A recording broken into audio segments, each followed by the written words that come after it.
Hello guys, तो आज का जो हमारा क्वेश्चन है इसमें हमें दे रखा है a force given object of mass m1 and acceleration of 12 metre per second square and an object of mass m2 and acceleration of 10 metre per second square. The ratio of acceleration the force would give to an object of mass m2 minus m1 and m2 plus m1। और यहाँ पे हमें चार option दे रखे। तो जो question है इसमें हमें क्या रखा है कि एक m1 ऑब्जेक्ट का मास है और उस पर जब हम F फोर्स लगाते हैं तो जो इसका एक्सीलरेशन आता है वो आता है 12 मीटर पर सेकेंड स्क्वायर। और एक दूसरा ऑब्जेक्ट है जिसका मास m2 है और जब हम इस पे फोर्स लगाते हैं तब इसका एक्सीलरेशन आता है 10 मीटर पर सेकेंड स्क्वायर। फिर हमसे पूछा गया कि अगर हम यही F फोर्स लगाएंगे एक ऑब्जेक्ट पे जिसका मास किसके इक्वल है, m2 माइनस m1 की इक्वल है, और दूसरा ऑब्जेक्ट जिसका मास इक्वल है m2 प्लस m1 के, उनका रेशो कितना होगा एक्सीलरेशन का। ठीक है गाइस, तो गाइस अब हम इसी को फाइंड आउट करेंगे रेशो को, लेकिन हम उससे पहले भी हम पहले यहाँ पे मास को फाइंड आउट करेंगे कि जो ये हमारा पहला ऑब्जेक्ट है जिसका मास m1 है वो कितना है और दूसरा ऑब्जेक्ट है जिसका मास m2 है वो कितना है। इसलिए गाइस हमने ना जो क्वेश्चन में फोर्स दे रखा है मैंने उसके लिए जो सिंबल यूज कर रहा हूँ वो कर रहा हूँ कैपिटल F। ठीक है गाइस, तो गाइस हम फोर्स का फॉर्मूला जानते हैं, वो होता है F is equal to m1 into A1।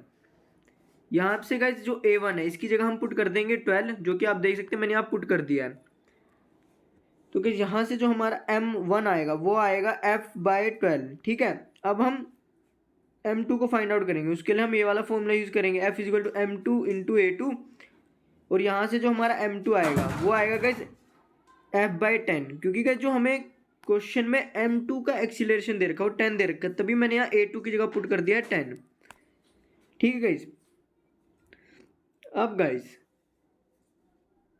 हम ना जो ये m2 माइनस एक ऑब्जेक्ट है जिसपे F फोर्स लग रही है और जिसका मास किसके इक्वल है वो इक्वल है m2 माइनस m1 का, इसका हम एक्सीलरेशन फाइंड आउट करेंगे। तो हमें पता है कि एक्सीलरेशन के लिए हम ये वाला फॉर्मूला यूज करेंगे F अपॉन में m2 माइनस m1। और यहाँ पे गाइस जो मैंने पहला ऑब्जेक्ट है ना इसके लिए मैंने A1 का सिंबल यूज कर रहा हूँ। ठीक है, एक्सीलरेशन के लिए। अब गाइस हम क्या करेंगे, अब हमने कुछ नहीं करना, जो हमने कैलकुलेशन पहले की है उसको बस यहाँ पे पुट कर देना है। तो हम m2 की जगह क्या पुट कर देंगे F/10 और m1 की जगह पुट कर देंगे F/12। तो यहाँ से गाइस क्या होगा कि ये जब हम एलसीएम लेंगे ये तो ये 10 12 से मल्टीप्लाई होगा 120 हो जाएगा, और ये 120 इस F1 से मल्टीप्लाई F1 से निकल F से मल्टीप्लाई होगा।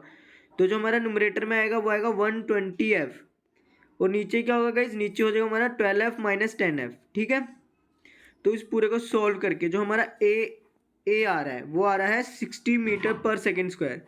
अब गाइस F फोर्स ही ना दूसरे ऑब्जेक्ट में लग रही है जिसका जो मास है वो किसके इक्वल है m2 प्लस m1 के इक्वल है। ठीक है, और इसका मैंने जो एक्सीलरेशन के सिंबल यूज कर रहा हूँ वो कर रहा हूँ AB, और फॉर्मूला ये हो जाएगा हमारा F अपॉन में m2 प्लस m1। ठीक है गाइज, तो गाइज m2 की जगह हम पुट कर देंगे F/10 और m1 की जगह पुट कर देंगे F/12। ठीक है गाइज, तो गाइज आप इस पूरे को जब सॉल्व कर लेंगे तो जो आपका AB आएगा वो आएगा 60/11 मीटर पर सेकेंड स्क्वायर। अब गाइज हमें रेशियो निकालना है, हम लिख देंगे A अपॉन में AB। A की जगह पुट कर देंगे 60 और AB की जगह पुट कर देंगे 60/11। तो गाइज यहाँ से जो हमारा रेशियो आ रहा है वो आ रहा है 11/1। तो गाइज इस हिसाब से इस क्वेश्चन के लिए जो सही ऑप्शन होगा वो होगा गाइज ऑप्शन नंबर 4। और अगर आपको कोई डाउट है तो कमेंट सेक्शन में पूछेगा। Thank you guys.